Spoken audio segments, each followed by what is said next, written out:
O Jornal da Cultura está começando e traz os seguintes destaques.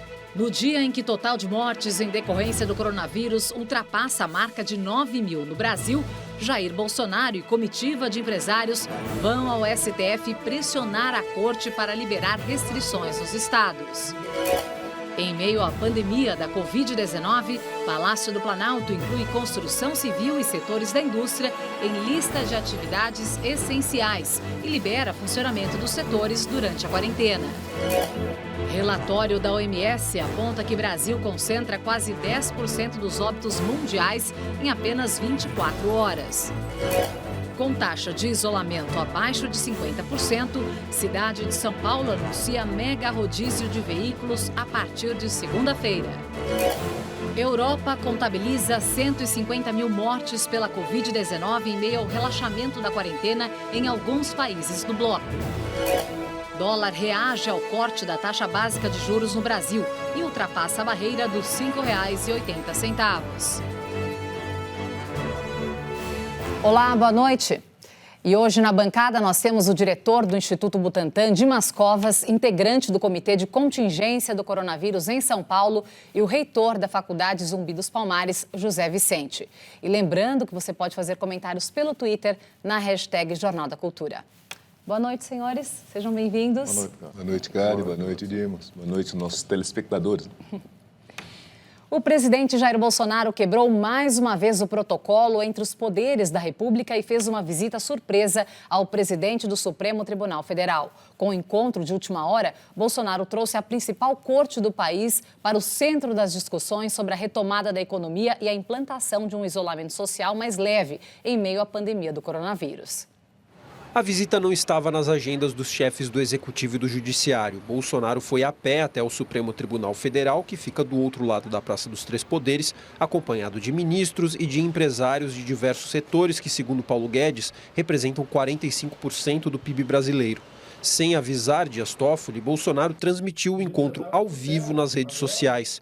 No discurso, mais uma vez, defendeu a retomada da economia.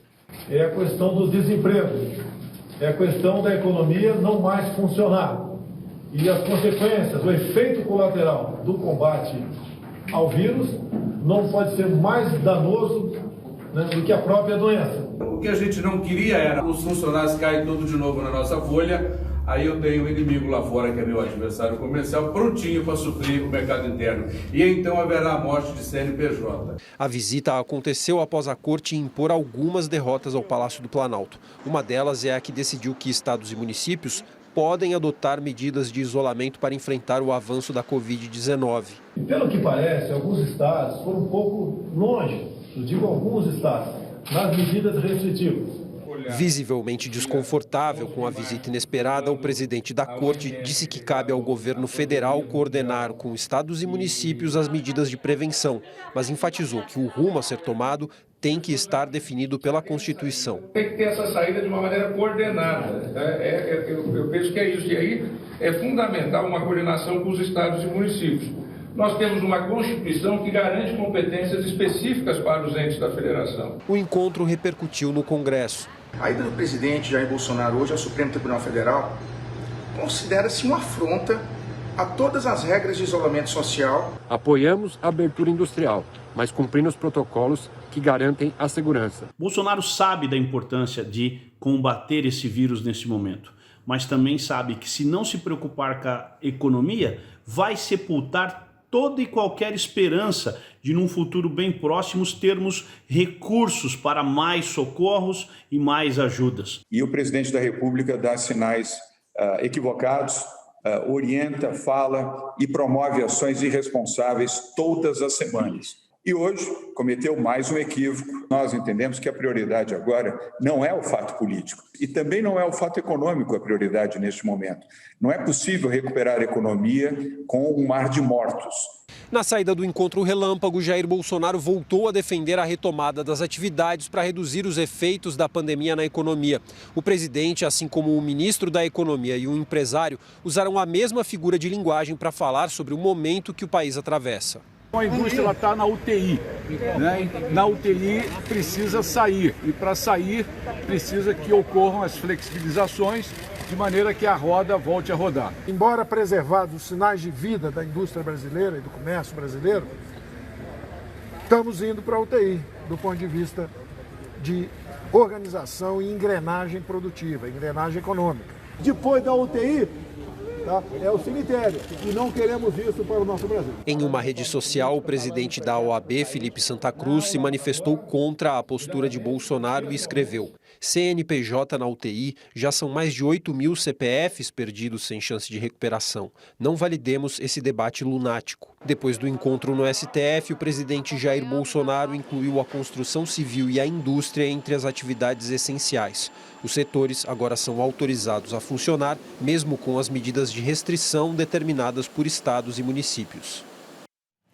Bom, professor José Vicente, qual a sua avaliação sobre essa marcha ao Supremo do presidente Bolsonaro junto com esses empresários? Pois é, a gente poderia dizer que trata-se da marcha da insensatez, não é? O que o presidente está solicitando é o que todos nós não temos dúvidas. O Brasil precisa, sim, construir um caminho que possa conciliar as duas coisas. Nós precisamos salvar vidas e precisamos salvar a nossa economia. Mas isso de uma forma organizada, de uma forma coordenada, de uma forma que produza as convergências, consensos, diretrizes e que permita de forma paulatina, responsável e muito bem conduzida o retorno do país para a sua vida normal, que vai ter que acontecer em qualquer momento. Agora, ele pode e deve fazer isso usando das obrigações e dos deveres que lhes são próprios. Olha como foi fácil. Foi só sair andando, atravessar 2 quarteirões e ele estava do lado do Supremo. Mais um quarteirão ele estaria do lado do Congresso Nacional e mais um quarteirão estaria do lado da Procuradoria-Geral da República. Então, é fácil organizar as forças, organizar os setores e organizar os insumos para poder construir de uma forma coordenada as ações que permitam fazer com que o país faça essa travessia de uma forma calma, de uma forma serena e de uma forma propositiva. Agora, por outro lado, o que ele demonstra com essa atitude é também uma preparação de um factoide que não ajuda para as necessidades que o momento exige, não é?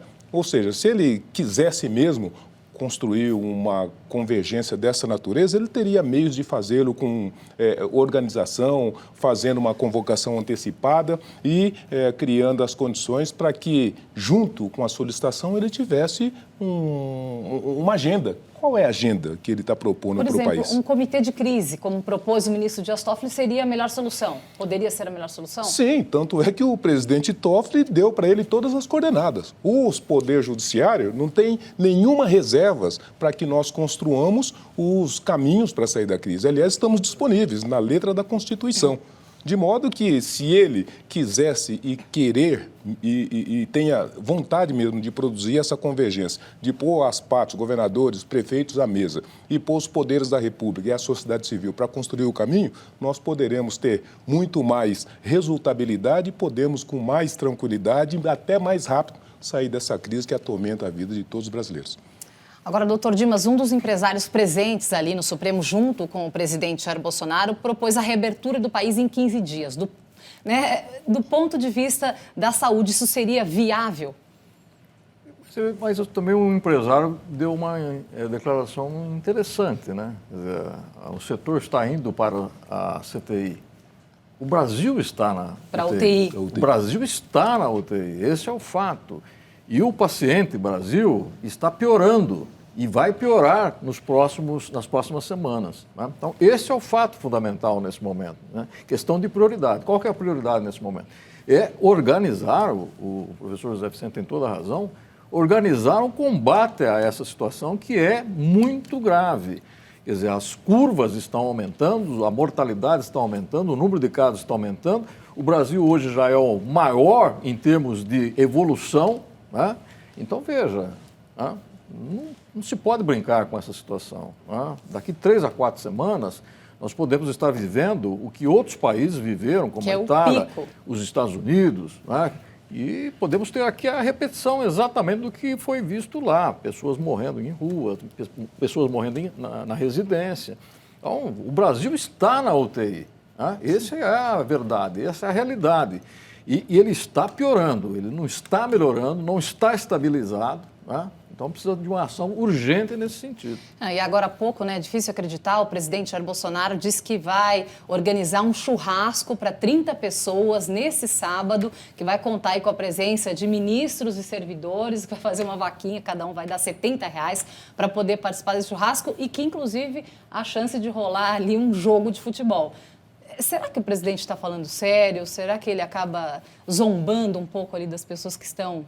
A primeira pergunta é com máscara ou sem máscara? Você veja, a política de isolamento social, ela é fundamental, quer dizer, é a diminuição da transmissão do vírus. Quer dizer, quando as pessoas se aglutinam e se tiver uma contaminada, ela vai contaminar várias pessoas. Né? Então, a probabilidade, quando você reduz esse contato, é que não haja essa transmissão. Quer dizer, nós só vamos controlar a epidemia quando a taxa de transmissão cair abaixo de 1. Tá? E ainda não estamos um pouco longe disso. Tá? Por isso que a curva está aumentando, por isso que a mortalidade está aumentando. Tá? Verdade, né, o doutor Dimas, chega a ser, a bem da verdade, um profundo escárnio, né? Um profundo desrespeito com todos os brasileiros. Tem pessoas passando necessidades terríveis. Pessoas sem ter o que comer, sem ter trabalho, sem ter como chegar ao hospital, sem ter como cuidar do seu entorno, dos seus filhos, de todas aquelas necessidades básicas que a situação está colocando. E ainda assim está ali no seu quartinho, dentro da sua comunidade, não é, cumprindo as regras para ajudar, não é, para que o sistema volte e para que o seu vizinho do lado não seja atacado, não seja contaminado pela situação. E quando o presidente diz que, olha, esse esforço seu não tem validade, o que você está fazendo aí é alguma coisa que não tem fundamento nenhum, acaba sendo um profundo desrespeito com todos os brasileiros. Para Roberto Setúbal, do Itaú Unibanco, a crise provocada pelo coronavírus chegou como um meteoro e pode levar até 2 anos para ser superada. Ele acredita que a situação da economia brasileira hoje é muito mais frágil do que na turbulência mundial de 2008. Numa transmissão promovida pelo Itaú Unibanco, Roberto Setúbal recorreu à astronomia para analisar a crise atual. A crise ela veio de uma surpresa total, como um meteoro, assim, né, chegando na Terra. E acho que ela não tem paralelo com nada que eu vivia antes, completamente diferente. Normalmente as crises anteriores que eu vivi começavam muito no sistema financeiro de alguma forma, né? E aqui não, a crise começou com uma outra questão, a questão da saúde. E aí todo o confinamento foi necessário ser feito, está sendo feito, e que está levando a uma redução enorme da atividade econômica. Eu vejo com muita preocupação, acho que a gente nunca viveu isso, são águas não navegadas anteriormente, e não é claro como é que a gente vai sair disso e a velocidade que a gente vai conseguir ajustar e recuperar a economia. Co-presidente do Conselho de Administração do maior banco do país, com quase 2 trilhões de reais em ativos, Setúbal disse que os efeitos do novo coronavírus na economia não se comparam à crise financeira de 2008.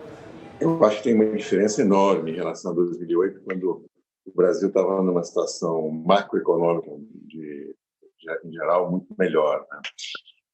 Eu acho que hoje nós temos mais dívida pública, mais alavancagem na economia, uma situação muito mais frágil, né? Além disso, eu acho que naquele momento, como eu falei, a crise se deu no sistema financeiro, no caso americano, né? O sistema financeiro no Brasil estava muito sólido e, portanto, foi fácil para a gente lidar com aquilo. Teve mais um impacto interno no Brasil. Não era uma crise que a gente tinha questões nossas envolvidas, né? A economia nossa estava funcionando bem e não tinha nenhum problema. Ele criticou o trecho da Lei de Ajuda a Estados e Municípios, aprovada ontem no Senado, que libera reajustes salariais para parte do funcionalismo. O presidente Jair Bolsonaro disse que vai vetar a medida. É meio desesperador para mim, para a gente estar aqui procurando trabalhar, procurar mecanismos de investimento, crescimento, assistir essas coisas no Brasil, né? O que a gente vê lá é o setor público querendo manter suas regalias.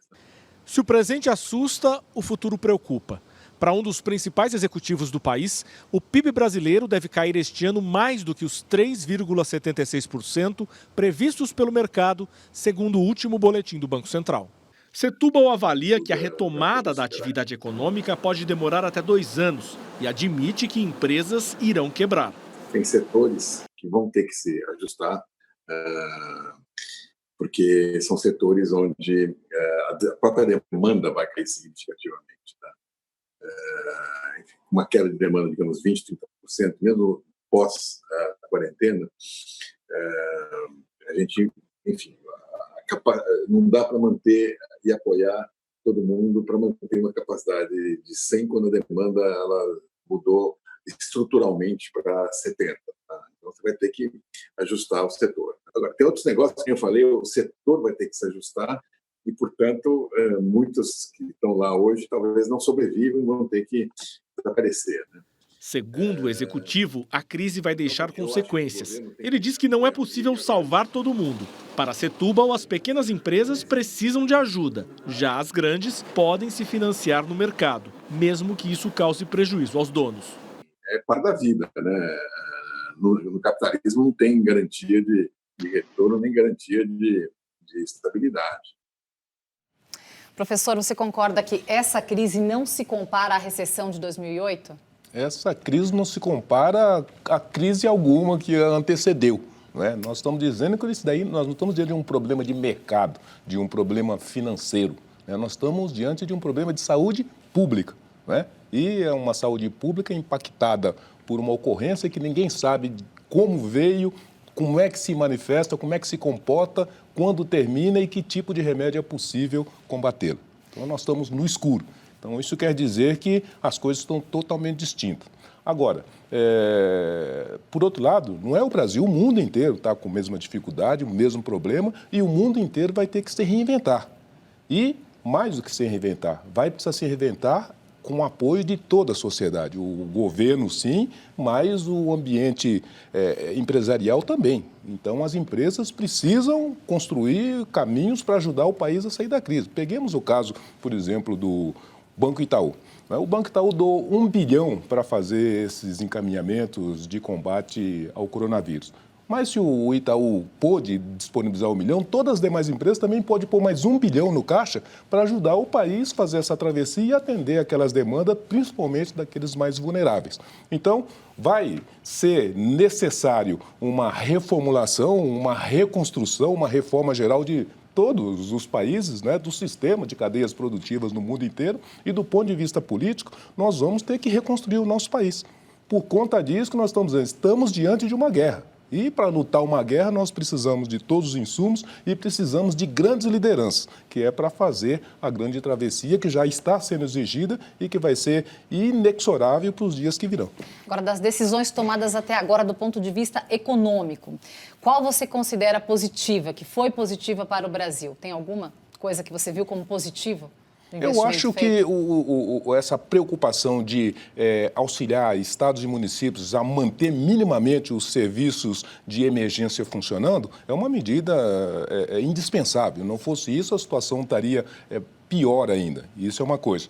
E a coisa importante que se pensou e que se iniciou e que precisa ser aprofundada e ampliada é essa manutenção mínima da vida das pessoas. Qual seja, olha, R$600, R$1.000 não ajuda, mas já é alguma iniciativa que possa ajudar as pessoas minimamente a respirar nesses 60 dias. Mas seria muito importante que nós já estivéssemos desenhando, porque a perspectiva é de que essa situação vai mais longe do que estamos prevendo. Estamos alcançando o pico agora no mês de maio, junho, e nós vamos precisar de uns 60, 90 dias para poder fazer qualquer tipo de nova avaliação. Então, uma ação que pudesse ampliar esse pouco que foi disponibilizado seria muito importante para manter as pessoas respirando.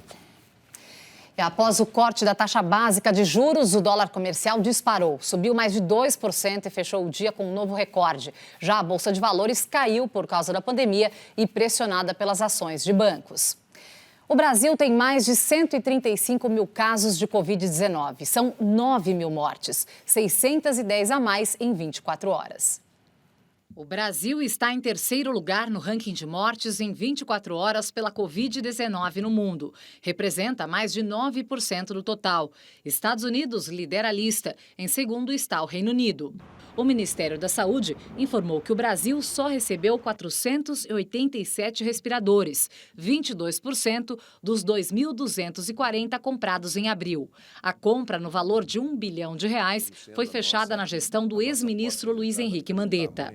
À tarde, o ministro da Cidadania, Onyx Lorenzoni, disse que mães menores de idade e pais, chefes de família, também vão receber o auxílio emergencial de R$ 600. Ele anunciou uma nova medida para desafogar as longas filas nas agências da Caixa. E os funcionários do Correio e todas as agências vão ajudar a que essas pessoas que têm mais dificuldade possam, então, obter o seu auxílio emergencial. Começou hoje em Belém, em mais 9 cidades do estado do Pará, o lockdown, isolamento obrigatório com bloqueio de serviços não essenciais. As restrições atingem mais de 2.600.000 pessoas em algumas cidades com taxa de isolamento abaixo de 50%.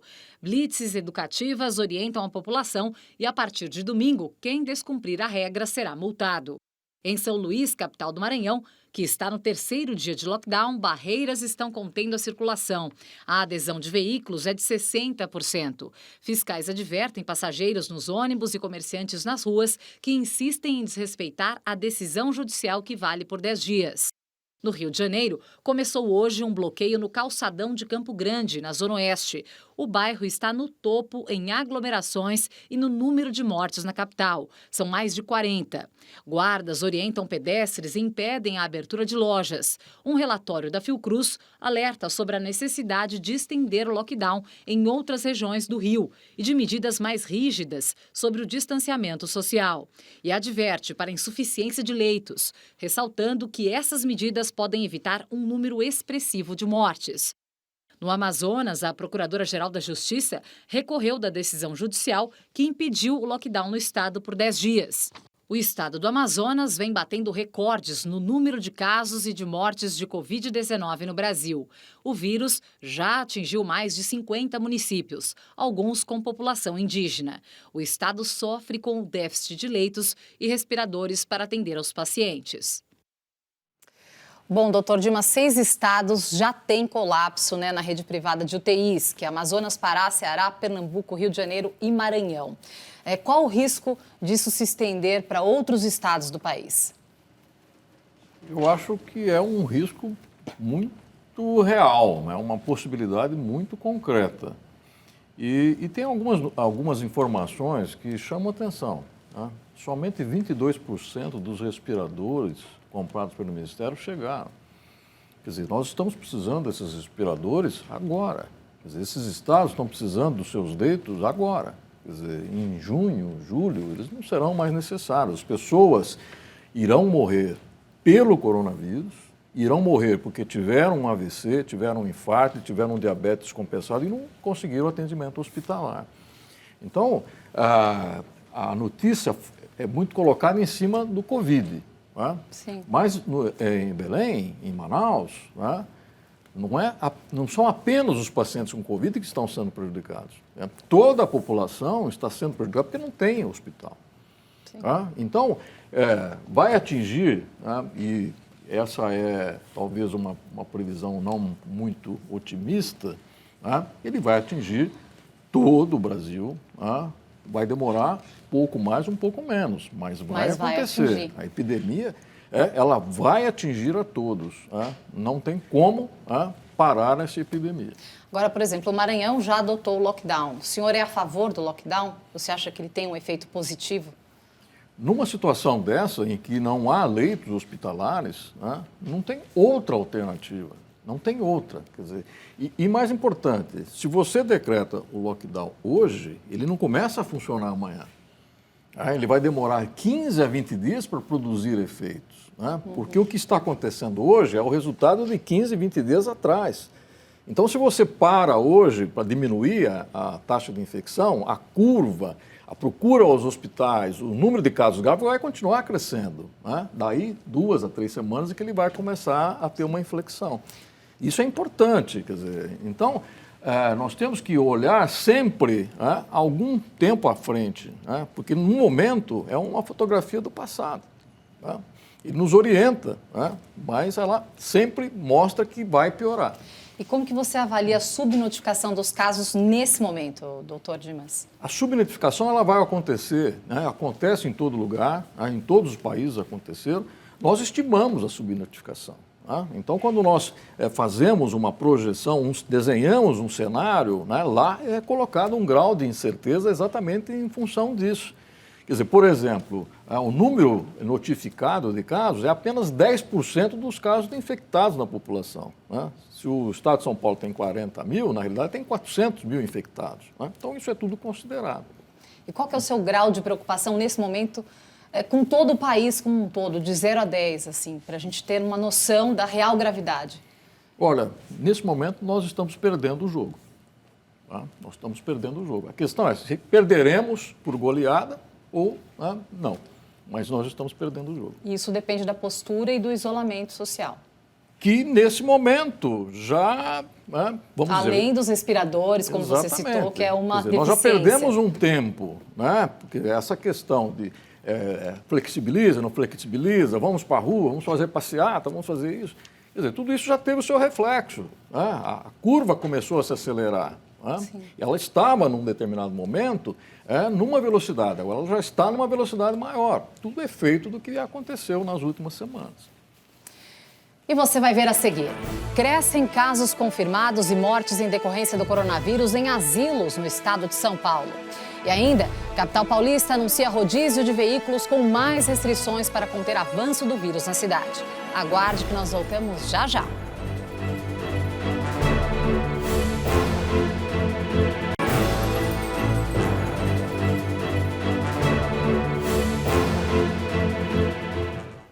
São Paulo anunciou a ampliação do rodízio municipal de veículos para diminuir a circulação pelas ruas. É a última tentativa do governo para frear a disseminação do novo coronavírus antes de um possível decreto de isolamento total na cidade. Com a taxa de isolamento social em 47%, a Prefeitura de São Paulo não teve escolha. Essa é uma medida necessária para que a gente evite ter que decretar lockdown na cidade de São Paulo. Agora, o rodízio que estava suspenso desde março por causa da Covid-19 será mais longo e restritivo. A partir de segunda-feira, os carros com placas de final par só poderão circular em dias pares e os veículos com final ímpar em dias ímpares. A medida vale para toda a cidade, 24 horas por dia, inclusive aos sábados e domingos. A circulação só será permitida para veículos de profissionais da saúde, prestadores de serviços dos setores de energia, água e gás. Motos e táxis estão isentos. Os motoristas de aplicativos também deverão seguir as regras do novo rodízio. Por causa da ampliação da restrição, 1.000 ônibus adicionais serão colocados em operação na cidade. Hoje foi o primeiro dia da obrigatoriedade do uso de máscara em todo o estado de São Paulo. Na capital paulista, a maioria da população aderiu à medida. Alguns desrespeitaram o decreto. Outros até colocaram a máscara, mas usaram de forma errada. A propagação do coronavírus está 4 vezes mais rápida nas cidades do interior e do litoral do que na Grande São Paulo. Pela velocidade da pandemia, o governo prevê que até o final de maio, todas as 645 cidades do estado terão casos confirmados da doença. Há 50 dias eram 10 cidades, atualmente são 371 cidades. O estado de São Paulo tem quase 40 mil casos confirmados de Covid-19 e mais de 3.200 mortes. De ontem para hoje, foram 161 óbitos. Na Grande São Paulo, a lotação das UTIs está em 90%. Nas UTIs do interior e litoral, a taxa de ocupação é de 67%. No hospital de campanha do Pacaembu, que completa um mês hoje, a ocupação é de 80%. Na capital dos 8 hospitais municipais, 4 estão com 95% dos leitos ocupados. Em outros 3, a taxa de lotação está perto de 85%. Isso tudo nos leva a crer que nós estamos realmente num momento de ascendência da doença, tanto do ponto de vista da sua disseminação, como do ponto de vista dos óbitos que, infelizmente, elas têm produzido aqui na cidade. Bom, doutor Dimas, segundo a previsão, o número de mortes em São Paulo pode dobrar em 15 dias. Se essa previsão se confirmar e com os leitos, como nós estamos acompanhando, né, a lotação, nós podemos entrar em colapso, nós podemos viver um caos em São Paulo? Olha, com certeza. A preocupação do secretário municipal de saúde é totalmente justificada.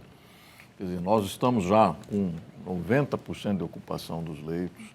A epidemia está se deslocando para os bairros periféricos e é lá que nós vamos ter grandes problemas, né? Lá onde tem maior densidade populacional, maior número de pessoas por habitação, menor infraestrutura de saúde, maior dificuldade de acesso, né? Então é lá que a epidemia vai mostrar a sua face mais perversa, tá? E nós precisamos, nesse momento, estar preparados para isso, né? Porque vamos ser muito desafiados. Vamos ter que mostrar aí uma grande competência para que não se transforme isso em situações caóticas como aconteceram em outros países. Agora, se nós temos essa certeza, né, essa previsão de um possível caos, a quarentena não deveria ser estendida, então? Olha, essas medidas, por exemplo, de rodízio, né, no sentido de ajudar, né, mas ela não vai resolver. Quer dizer, o que transmite o vírus são as pessoas. Se você reduz a circulação, óbvio, você vai diminuir a transmissão. Mas nessas regiões periféricas, né, nas regiões, nos bairros, né, mais populares, é onde a circulação é maior, né, até pela condição social. As pessoas precisam se movimentar mais, exatamente porque não tem nem espaço, né? Muitas vezes a densidade populacional é muito alta, né? Então a atenção para essas regiões é fundamental. Não só a atenção no sentido de orientação, no sentido de promover a proteção social, o chamado colchão social, né? Enfim, são medidas que precisam focar nessas regiões, a questão de disponibilização de leitos, de hospitais de campanha para atender essa população. É isso que eu até ia perguntar para o senhor, doutor, porque o senhor está dizendo que nós já estamos perdendo pelo menos de 1-0, né? E que o grande encaminhamento agora da pandemia é para a periferia, onde estão as partes mais vulneráveis. Então não é para lá que a gente precisa levar esses hospitais de campanha, não é para lá que a gente precisa levar essas infraestruturas extraordinárias para não permitir que a gente chegue a esse caos que o senhor está dizendo? Olha, eu não tenho dúvida disso. Quer dizer, as soluções que, por exemplo, Nova York adotou, a Itália adotou com a colocação de tendas, né, tendas improvisadas, né, não será uma realidade tão distante se nós não tivermos aí uma mudança na postura, né, das pessoas nesse momento. Mesmo se tiver hoje, a partir de hoje, que não vai acontecer, né, se nós tomarmos a partir de segunda-feira, segunda-feira nós vamos ter 60% de isolamento social, né, vamos imaginar que isso fosse possível, né. As próximas 2 semanas ainda nós continuaremos nessa situação crítica. Agora, esse mega rodízio proposto que vai se iniciar, ele não pode lotar ainda mais o transporte público? Bom, eu vou te dizer a minha opinião pessoal, eu não sou um especialista, né? Mas se você coloca muitas pessoas no ônibus, né, é óbvio que você está propiciando a transmissão da doença, né?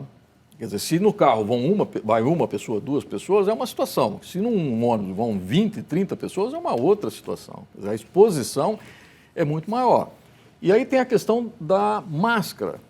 A máscara é uma proteção relativa, ela não é absoluta. Nem todo mundo usa da forma correta, né? Além disso, né? Mas ela é uma proteção relativa, ela é mais uma medida de higiene, né? Ela não é uma barreira, né, que vai parar 90% da transmissão apenas com o uso da máscara. É uma medida adicional, né? O que faz mesmo a diminuição da transmissão é o número de contatos das pessoas, né, entre elas. Quer dizer, é o que nós chamamos de probabilidade, né? Se eu estou contaminado e entro em contato com 10 pessoas, eu vou ter uma probabilidade de transmitir, né, para 2, 3 pessoas. Se 20, isso vai aumentando, você está entendendo? Agora, hoje nós tivemos a morte de uma criança de 11 anos que chamou a atenção, né, doutor? Foi uma criança que apresentou um choque cardiogênico. Isso é raro, isso é comum, isso pode acontecer muito daqui para frente? Olha, todas as faixas etárias, né, são atingidas, existe mortalidade em todas as faixas etárias. A diferença é a taxa. Quer dizer, nas idades mais jovens, né, nas crianças, nos adolescentes, nos adultos jovens, a mortalidade é pequena. Quando vai aumentando, essa mortalidade vai aumentando, né? Quando chega a 70%, ela chega a 15%. Né? Mas todas as faixas etárias são afetadas, existe morte em todas as faixas etárias. Né? Isso a experiência mostra, né, em outros países. Mortes de idosos em asilos com Covid-19 acendem alerta para o aumento no número de casos em população mais vulnerável. Neste asilo, em Hortolândia, interior de São Paulo, 6 idosos morreram por Covid-19 nos últimos 20 dias. As vítimas, com idades entre 76 e 92 anos, já tinham algum problema de saúde. Outros 10 estão em quarentena. Ao todo, 33 pessoas com 60 anos ou mais viviam na casa de repouso. Segundo a administração, todas, além de 14 funcionários, foram testadas. Nenhum profissional foi infectado. Por isso, a suspeita é que os idosos tenham se contaminado fora e trazido o vírus para cá. Eles precisam fazer os seus exames de rotina fora do estabelecimento. Uma vez que eles saem do estabelecimento, eles podem ter pegado a sua doença e trazido para dentro do estabelecimento. Pelo menos 20 idosos já morreram em asilos do interior de São Paulo por Covid-19. Em Piracicaba, só neste asilo foram 8 mortes. Outros 34 moradores e 25 funcionários também foram contaminados e estão em tratamento. Aqueles que testaram positivo estão em isolamento, desde que o protocolo assim o exija. Alguns foram internados. Asilos de outras partes do país também registraram mortes. No estado do Espírito Santo, 2 pessoas morreram em Vitória e outras 7 em Vila Velha. Em Balneário Camboriú, Santa Catarina, os 2 asilos da cidade têm surto da doença. Um idoso morreu. Cerca de 70% das vítimas de Covid-19 no país têm mais de 60 anos, segundo o Ministério da Saúde. O que mata o idoso não é apenas a idade. Ele tem uma senescência imunológica, ele tem um envelhecimento imunológico, mas é sobretudo porque a nossa população está envelhecendo mal. As doenças prevalentes, que são as comorbidades, acontecem muito antes. Bom, professor, como que o governo deveria olhar para essas instituições? Porque não adianta só fazer, por exemplo, hospital de campanha nesse momento. Eu acho que deveria ter um olhar mais criterioso e mais cuidadoso com essas instituições. É como disse o doutor Dias, nós estamos em guerra, uma guerra que nós não sabemos nem como lutar, né, e nem se podemos vencer. Mas é uma guerra que a gente vai ter que lutar e aprender no caminho. Agora, me parece que a necessidade premente que se coloca agora é um sentido de emergência e de urgência. E que, justamente para responder a isso, nós precisaríamos juntar todos os insumos que tem disponível para lutar essa guerra. Eu fico pensando aqui do ponto de vista de recursos humanos. Olha, nós temos aí muitos jovens, ou que já estão terminando seu curso de medicina, de enfermagem, de fisioterapia, enfim, qualquer desses jovens que já estariam prontos para fortalecer esse exército e ajudar a saúde pública, principalmente nas periferias, orientando, ajudando, auxiliando. Não é? Nós temos, como bem diz, a possibilidade de levar esses hospitais da campanha, vamos chamar a Marinha, o Exército, a Aeronáutica, vamos levar esses hospitais de campanha para principalmente as pontas das periferias. Não é? Dentro das periferias, a gente está vendo uma organização muito intensa, muito forte da comunidade. Então, vamos qualificá-lo mais ainda para eles fazerem de uma forma melhor o trabalho que eles podem fazer. E para essas situações que vão se apresentando, nós vamos ter que construir a solução na medida que ela se apresente, porque juntam asilos, mas imagine, por exemplo, os presídios, né, que a gente ainda não colocou na mesa para conversar sobre eles. Sim. E outras situações dessa natureza, tem um grupo de pessoas ali reunidas. Então, nós vamos ter que construir as condições, mas eu enfatizo isso que o doutor Dino está dizendo. Olha, nós estamos chegando num pico e a gente precisa criar os recursos, os insumos, para a gente minimamente conseguir fazer a travessia. Então, eu acho que o governo precisa fazer isso. Mais hospitais, mais recursos humanos, mais máscaras. E também chegar a essas instituições. E chegar a essas instituições. Agora, doutor Dimas, a contratação de profissionais da saúde é obrigatória em instituições como essa? Nos asilos? Sim. Sim, é obrigatório haver um profissional da saúde ali dentro. Na realidade, é uma casa asilar, né? É um cuidado semi-intensivo, muitas vezes. Mas se tivesse, né, doutor? Nós estamos dizendo que não tem recurso humano, mas nem para atender os hospitais, UTI, quanto mais para... Agora é com o que tiver. Agora, com todas as recomendações para essa epidemia, né? Para onde que a gente pode deslocar esses idosos que muitas vezes não podem estar junto das famílias e outras vezes eles são abandonados pelas famílias, né? Como Como que a gente consegue deslocá-los, doutor? Eu não sei se a questão seria deslocá-los, mas criar as condições dentro dos asilos. Dentro desses asilos. Obedecendo às orientações. Né? Quais são as orientações? Né? Primeiro, o próprio distanciamento dentro do asilo, a proteção dos idosos. Né? Quer dizer, acho que o exemplo que foi dado aí é um exemplo importante. Não, o idoso saiu e pegou o coronavírus lá fora. Bom, mas qual foi o meu protocolo? Quer dizer, todo mundo que pode sair aqui e voltar, quer dizer, eu tenho que ter aí questões de protocolos bem definidos. Quer dizer, aliás, se houve a exposição, eu tenho que isolar, eu tenho que fazer o isolamento chamado domiciliar, ou seja, está no asilo, vamos isolar essa pessoa, vamos mantê-la afastada dos demais, até que passe aí os 14 dias, como é a orientação. E levar profissionais mais preparados também, para estar ali dentro, né, dessas instituições. Treinar os profissionais, sim, treinar os profissionais no cuidado, né? Se há um contaminado, quer dizer, se não for tomadas as medidas, ela vai contaminar o conjunto. Tá aí os exemplos. O prefeito, inclusive, comunicou que está disponibilizando todos os equipamentos do CELS para fazer atendimentos para grupos dessa natureza. Talvez essa pudesse ser uma medida. Ou seja, esses equipamentos públicos, escolas, CELS, centros culturais, poderia, nesse momento, ser o ambiente para minimamente recepcionar essas pessoas e dar um tratamento com mais qualidade. Sim. E você vai ver em instantes. Marcha pela Ciência tem atos e manifestações na internet. E ainda, Europa registra 150 mortes em decorrência do coronavírus em meio ao relaxamento da quarentena em alguns países. Nós voltamos já já.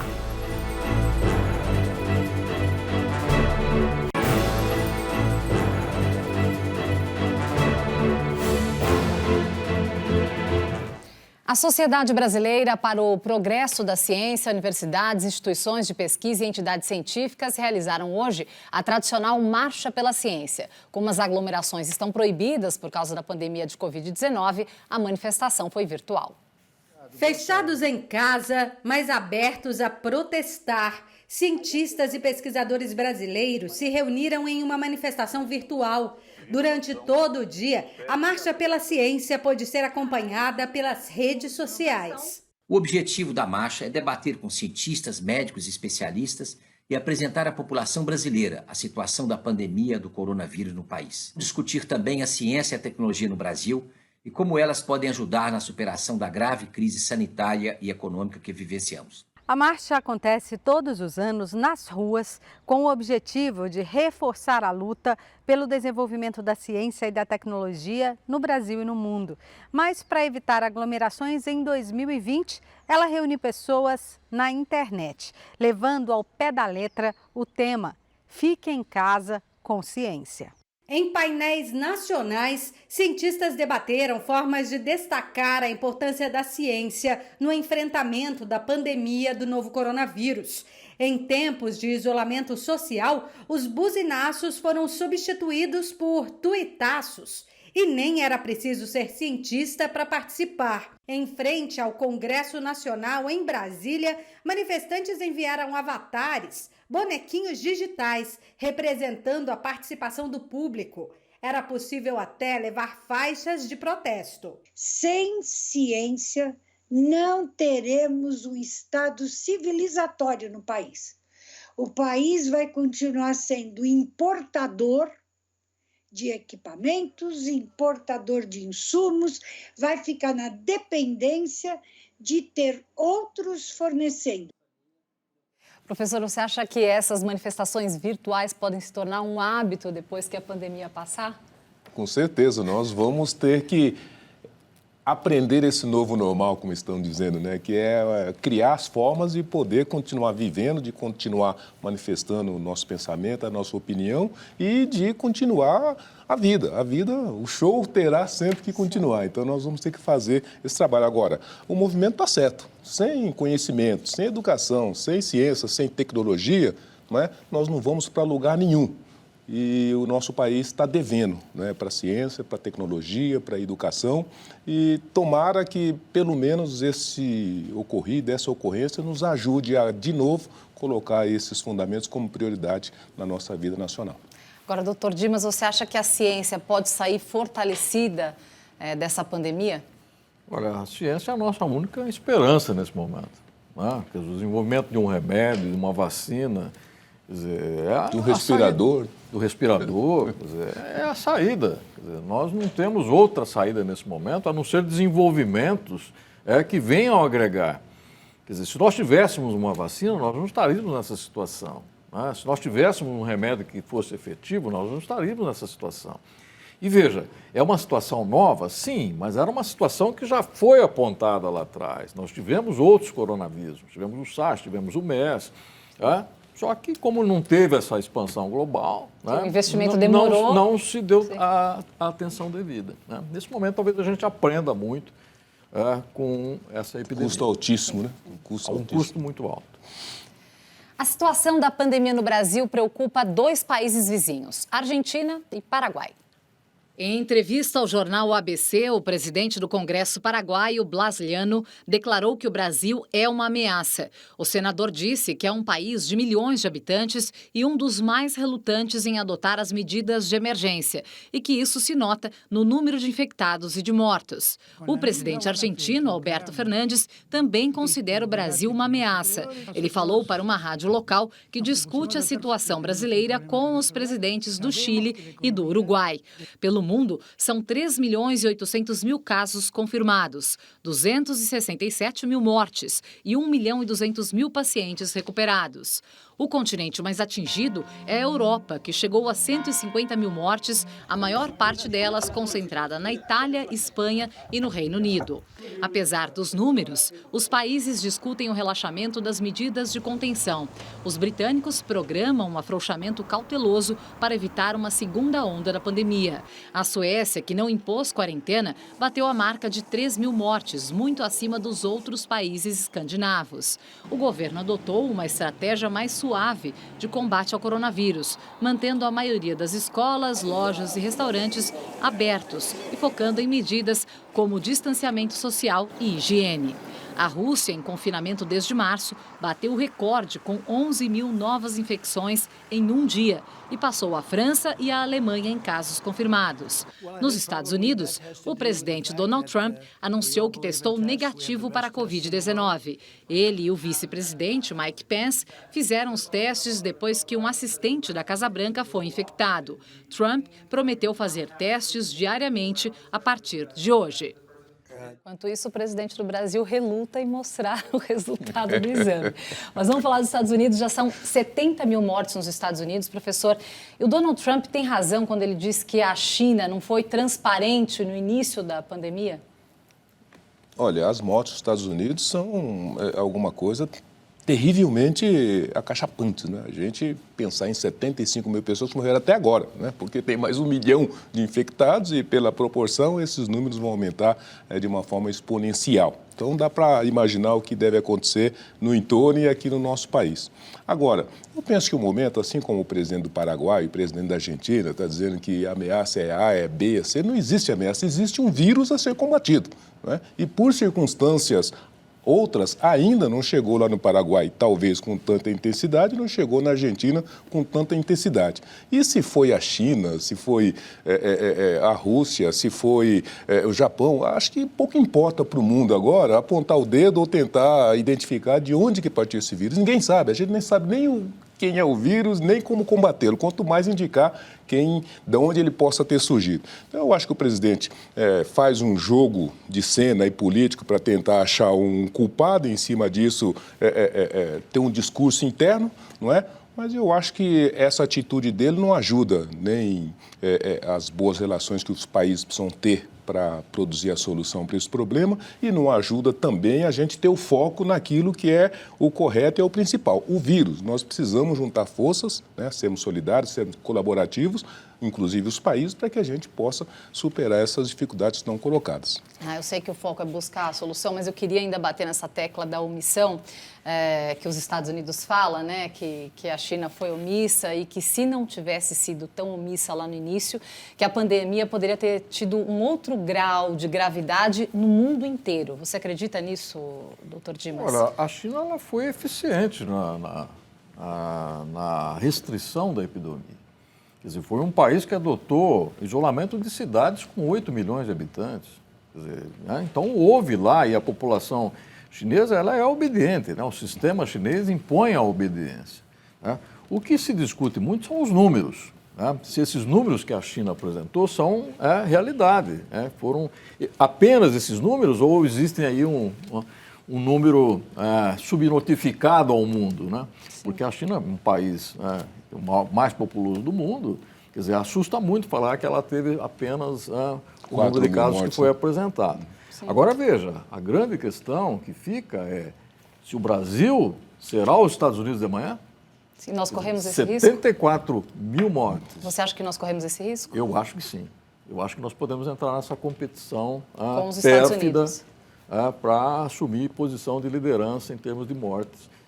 E não tem nem sentido, Dimas e Karen, só para reforçar, né? Peguemos aquele caso da gripe espanhola, né? Que em verdade começou nos Estados Unidos. Seria a mesma coisa se naquela época, ou mesmo hoje, a gente pudesse dizer, olha, o culpado pela gripe espanhola foi os Estados Unidos, né? Não foi os Estados Unidos, como hoje o culpado não é a China. Aconteceu tal problema e esse é um dos, e tantos outros virão pela frente. E a Europa se prepara para comemorar nesta sexta-feira os 75 anos do fim da Segunda Guerra Mundial e a derrota dos nazistas. Em Berlim, a data é marcada pela lembrança de que Adolf Hitler chegou ao poder pelo voto democrático antes de se tornar um ditador. Veja na reportagem da correspondente da Deutsche Welle, Cristiane Ramalho, nossa parceira na Alemanha. 75 anos depois de se render incondicionalmente aos aliados, a Alemanha comemora a sua própria derrota ao celebrar nesta sexta-feira o fim da Segunda Guerra Mundial, que deixou milhões de mortos e a Europa devastada. Em plena crise da Covid-19, exposições que deveriam acontecer ao ar livre ganharam versões digitais. Uma delas, organizada pelo governo de Berlim, traz depoimentos de testemunhas que viram os horrores da guerra, além de imagens e fatos históricos. Nas ruas, cartazes com fotos de uma Berlim destruída pelas bombas remetem ao fato de que Adolf Hitler chegou ao poder pelo voto, antes de transformar a democracia alemã numa ditadura. Os cartazes fazem parte de uma campanha do governo de Berlim para chamar a atenção para os perigos do extremismo e lembrar que é responsabilidade de cada um evitar que a história se repita. Na Alemanha, um partido populista de direita, o AfD, que costuma minimizar a importância do Holocausto, hoje é a terceira maior força no parlamento. Hitler encontrou terreno fértil para suas ideias ultranacionalistas numa Alemanha em plena crise econômica no início dos anos 30 e seduziu os alemães com a promessa de colocar o país em primeiro lugar antes de se tornar um ditador. Durante o Holocausto, o regime nazista de extrema-direita perseguiu e exterminou milhões de pessoas. Acima de tudo, judeus, mas também homossexuais, ciganos, deficientes físicos e mentais e opositores do regime. Ao sair da guerra, 6 anos depois, a Alemanha estava destroçada. Hoje é a maior economia da Europa, mas não esqueceu a lição. Cristiane Ramalho, correspondente da Deutsche Welle em Berlim, para o Jornal da Cultura. Doutor Dimas, apesar dos números ainda preocupantes na Europa, já se fala, em relaxamento do isolamento e, inclusive, da volta às aulas. Se o senhor, por exemplo, morasse na Europa, você se sentiria tranquilo em permitir que seu filho fosse à aula, por exemplo? Olha, existem critérios para você sair, no caso lá do lockdown. Né? E esse critério significa o seguinte, quando se atinge o chamado índice de rebanho de imunidade, quando você tem na população mais de 50% dos indivíduos que podem adquirir o vírus, já adquiriram e desenvolveram imunidade. Então, a partir daí, você pode discutir essas medidas de relaxamento do afastamento. Isso tem que ser progressivo, para evitar a segunda onda, que foi mencionado aí, mas é assim que se sai. Quer dizer, antes desse ponto, antes de se atingir esse ponto, fica muito difícil você já começar a abrir as medidas de afastamento social. Professor José Vicente, nós podemos fazer alguma comparação entre a Segunda Guerra e o período que nós estamos vivendo hoje aqui no Brasil? Olha, eu acho que nós estamos... Diz que a história não se repete, não é? Mas eu já tenho dúvidas, porque o que está acontecendo no Brasil nos leva a ter que reformular essa questão. porque, de novo, a gente está perdendo a mão da responsabilidade. Porque você veja, Hitler fez o que fez, mas porque tinha uma elite toda, não é, que ou se omitiram ou mesmo convergiram para dentro daquela política que estava estabelecida. Então, ele não estava sozinho. Tinha todo um grupo de intelectuais, formadores de opinião, que assinaram embaixo daquela loucura. E aquela loucura pôde prosseguir porque o povo estava num conflito terrível, né? Numa crise social e com moral baixo, terrivelmente baixo, e que, por conta disso, serviu como um terreno fértil para surgir um salvador da pátria. E esse salvador da pátria, que também tinha um discurso de respeito ao cidadão, de respeito ao mercado, de respeito aos caminhos democráticos, ao final entregou o que entregou. Então, isso precisa chamar atenção de que nós precisamos manter a nossa ética, né, para fazer a coisa certa, da forma certa, que nós precisamos ter muito cuidado e muita atenção com todos os salvadores da pátria que se apresentam para resolver problemas que não têm solução de curto e médio prazo. É um caminho, toda uma caminhada a ser percorrida. E depois, nós precisamos combater a intolerância, todas elas, onde quer que ela esteja, porque a única forma da gente evitar que coisas como essa ocorram é se a gente elevar o respeito ao próximo e se a gente também, por conta disso, tratar a todos de forma igualitária. E uma dimensão que não foi, inclusive, constada aí na matéria. Os negros também morreram nas câmaras de gás do Holocausto. Foram mais de 30 mil negros que, junto com judeus, junto com ciganos, também foram vítimas dessa barbárie. Não é? Então, se serve, né, para que a gente tenha aí esse retrovisor da história, também nos orienta para que a gente agora retome e reforce os cuidados para que a gente não permita que a história se repita. Você vai ver a seguir. Obras de artistas de rua homenageiam profissionais da saúde na Grã-Bretanha. E ainda, o drama de pessoas que passam por situações extremas de dor, violência e morte inesperada. Nós voltamos em instantes.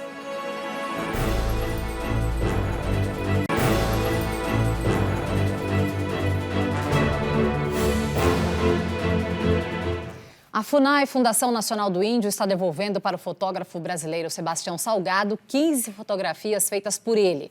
Essa é uma resposta do governo federal ao manifesto promovido pelo fotógrafo em defesa dos povos indígenas, que recebeu o apoio de personalidades do Brasil e do mundo. Os quadros foram retirados da sede da FUNAI em Brasília. Em ofício, a instituição sugere que o fotógrafo faça um leilão de suas obras, avaliadas em R$1 milhão, e doe o dinheiro arrecadado para os povos indígenas, que estão ameaçados pelo coronavírus. Elas têm medo de que o terrível vírus que ataca o planeta... A medida foi uma resposta a Sebastião Salgado, depois que o artista promoveu uma campanha internacional nas redes sociais cobrando medidas do governo Jair Bolsonaro e do Congresso Nacional em defesa das etnias indígenas, que são as mais ameaçadas na pandemia. Personalidades brasileiras e internacionais, como Madonna, Paul McCartney e Chico Buarque, apoiaram o manifesto e provocaram uma enorme repercussão na internet. As 15 fotos de Sebastião Salgado estavam na sede da FUNAI há 2 anos. Elas fazem parte de um trabalho do fotógrafo junto à etnia Corubo de Coari, que vive no Vale do Javari, no extremo oeste do Amazonas. A pandemia de coronavírus, além de lotar os hospitais com os pacientes, também trouxe de volta uma doença perigosa e silenciosa, o estresse pós-traumático, uma doença conhecida por quem passou por traumas graves e até por guerras. Segunda Guerra Mundial. 11 de setembro. O incêndio da Boate Kiss. O rompimento da barragem da Vale em Brumadinho. Acabou com tudo, cara. Helena perdeu os 2 filhos e a nora, que estava grávida. Eu não tenho mais filhos, eu não vou ter mais filhos. Da minha nora, estava grávida de 5 meses do meu neto Lorenzo, quer dizer, também não vou ter mais netos, né? Então, é assim, uma questão bastante difícil até da gente falar, sabe? Porque, às vezes, a gente não acha a palavra para exprimir o tamanho da dor. É uma dor física, de fato. E é uma dor aqui no meio do peito, sabe? Aqui, assim, bem no coração mesmo. assim, muita tristeza, choro compulsivo, tá muito difícil. Quem vivencia situações de extrema violência, ameaça grave, passa por experiências de quase morte, enfrenta acidentes e grandes tragédias, pode sofrer o transtorno de estresse pós-traumático, também conhecido como a doença dos sobreviventes. Entre os sintomas mais conhecidos estão os flashbacks e pesadelos, quando a pessoa revive a experiência, a tentativa de fugir de situações que lembrem o que aconteceu, pensamentos negativos e dificuldade de concentração. A doença foi classificada depois da Guerra do Vietnã. O número de soldados e familiares vítimas do transtorno era tão grande que o governo norte-americano teve que criar uma rede de hospitais só para os veteranos. E este pode ser um risco quando a pandemia passar e que, segundo este psiquiatra, deve atingir principalmente quem teve a doença, as pessoas próximas às vítimas da Covid-19 e os profissionais da saúde. Toda essa quantidade de pacientes que vão ter esse transtorno, que não deixa de ser um transtorno de ansiedade, que é o transtorno de estresse pós-traumático, vão precisar de ambulatórios especializados ou pelo menos ambulatórios de saúde mental. O importante é que, embora a gente esteja fazendo essa questão um pouco mais pesada, de que vai ter muitos pacientes, esses transtornos mentais atualmente são absolutamente tratáveis. Silvia e Arquelau enterraram a filha Paula no dia em que ela faria 24 anos. Ela foi uma das vítimas da queda do avião da TAM em São Paulo, que provocou a morte de 199 pessoas em 2007. É uma dor profunda. Quando você perde alguém que você ama, o sentimento que aflora é tristeza. E essa tristeza perdura por muito tempo. Doutor Dimas, você acha que o estresse pós-traumático pode afetar muita gente aqui no Brasil por conta dessa pandemia? Eu acho que a comparação que foi apresentada ali com a guerra é muito apropriada. O Brasil está vivendo, de fato, uma guerra. Talvez a primeira intensamente. Quer dizer, outros países, né, a Europa viveu as guerras, a Primeira, a Segunda Guerra. Nós passamos relativamente incólumes, né? Mas agora nós estamos tendo uma guerra aqui. E com certeza as consequências que foram apontadas, né, estão dadas aqui para que exista, sim, sem dúvida, pessoas afetadas por esse estresse pós-traumático. E os profissionais da saúde, doutor Dimas, como cuidar da saúde mental desses profissionais em tempos de coronavírus? Olha, é um grande desafio, porque os próprios profissionais estão submetidos a esse estresse. Quer dizer, horas incessantes de trabalho, perda de pacientes. Muitos infectados. Muitos infectados. Então, eles são, sem dúvida, uma população de risco para o desenvolvimento do estresse pós-traumático. E quais são os primeiros sintomas, aqueles sintomas mais evidentes, doutor? Olha, foi dito ali, né, alguns dos sintomas importantes, né? Então, por exemplo, a volta constante daquelas imagens traumáticas, perda de concentração, depressão, enfim, são um conjunto de atividades que mostram que a pessoa está sendo afetada por aquele episódio, né, que foi traumático o suficiente e leva a isso durante muito tempo, se não for tratada adequadamente. Pode levar anos para se recuperar. Muitos anos, inclusive. Agora, qual o tratamento mais eficaz, na sua opinião? E tem cura, isso? Olha, a cura física é possível, existem remédios que ajudam, mas a cura da alma que isso provoca, provavelmente não. Tem algum tratamento que você julgue mais eficaz? Eu acho o seguinte, nesse momento, é apoio, apoio, compreensão dessas populações que estão sendo submetidas e principalmente as famílias afetadas. Elas têm que ter apoio, sem dúvida nenhuma. Tem que ter apoio psicológico. Psicológico, não há dúvida nenhuma. Aliás, isso é importante.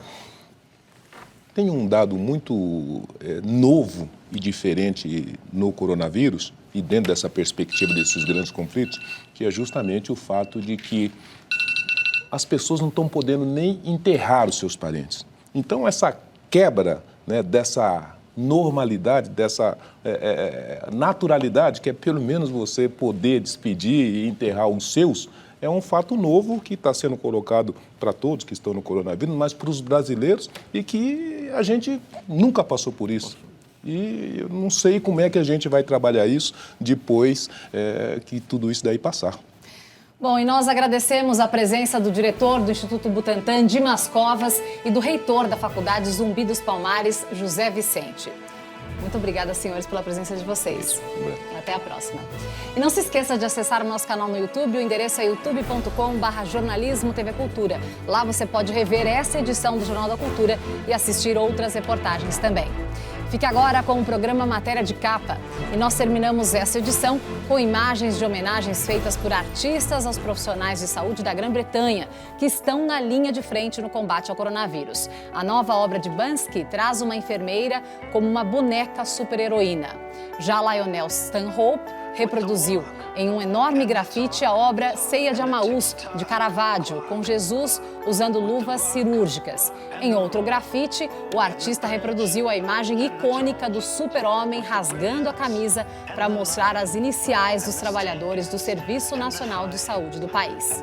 Muito obrigada pela companhia, uma ótima noite a todos e, se puder, fique em casa.